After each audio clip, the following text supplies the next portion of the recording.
Hey guys, I'm about to make some lunch and we're going to have cabbage. So instead of the cornbread or the hot water cornbread I usually make, I'm going to make some hoe cakes. So let me show you my ingredients. Right here I have 1 cup of cornmeal. This is a half a cup of self-rising flour. You can use regular flour anytime.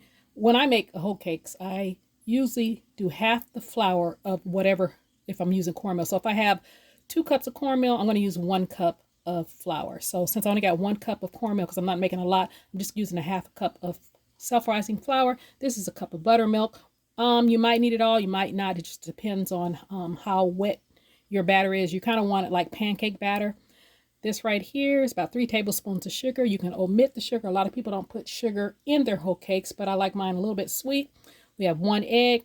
We have some shallots. Now that is an optional ingredient. You don't need that. That doesn't usually come, but I like the onion flavor it provides.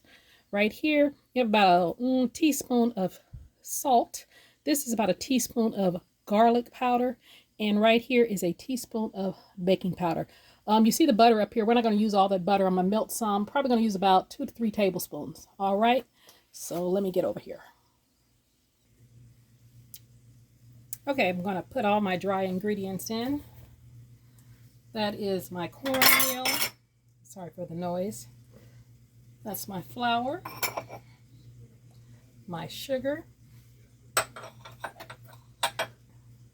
my salt, and in the description I'll have the measurements. My baking powder and my garlic powder. Okay, so I'm just going to whisk that together. And if you want more, just double the recipe. I don't want that many. It's only 2 of us. So now for the wet. Let's add this 1 egg. I don't know if I need all these scallions. Oh, might as well since I already cut them. And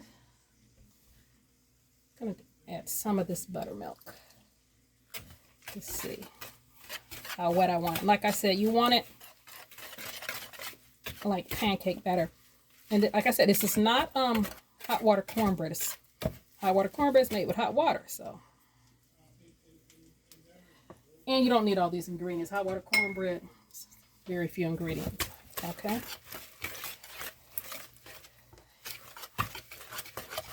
And just mix it up.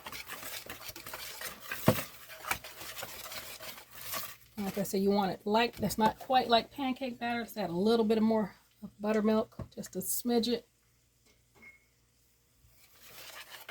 And I have a pan right next to this bowl, heating with some oil.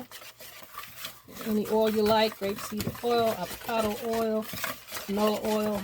That's canola oil I'm using. So I'm going to show you how I fry them up.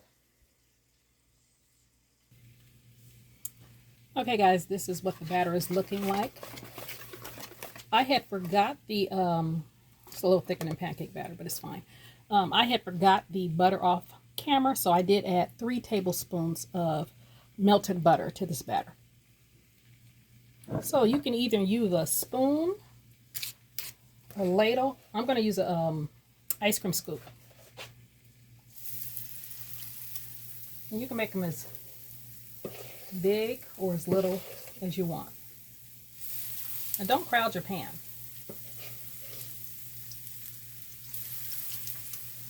So you're going to fry those a couple minutes on each side. And pretty much like pancakes, when you start seeing bubbles, and it's time to turn. Okay guys, you see when it gets those little bubbles, then you want to flip it. That look like pancakes, don't it? But it's more savory. Oh, goodness. Having a little trouble. This is real life. That one's not quite ready. Let me get a few more bubbles. I'm going to flip that, then I'm going to cook another batch. Okay guys, I'm going to take the last 2 out. These are the last 2. And I'm going to plate it up and cut one open so you guys can see what it looks like on the inside. It ain't nothing but fried cornbread. So give me a second.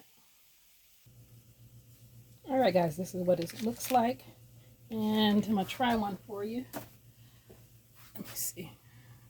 Guess I'll take the top one. Let me take this one. Just going to put a little bit of butter on here. I don't need that much. And you can also put some honey. Mix butter and honey together, or some maple syrup, or just eat it like this, because that little sweetness, you really don't need nothing, especially if you're eating it with greens or like some red beans. That's what the inside looks like. Look at that. And you can also take the whole mix and put it in a big pan and flip it like that, and you just have some skillet stovetop bread. Taste it.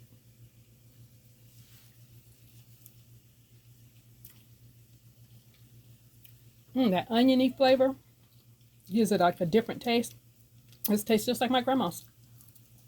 All right, you guys try this recipe. Like, comment, share, subscribe. You guys have a great day.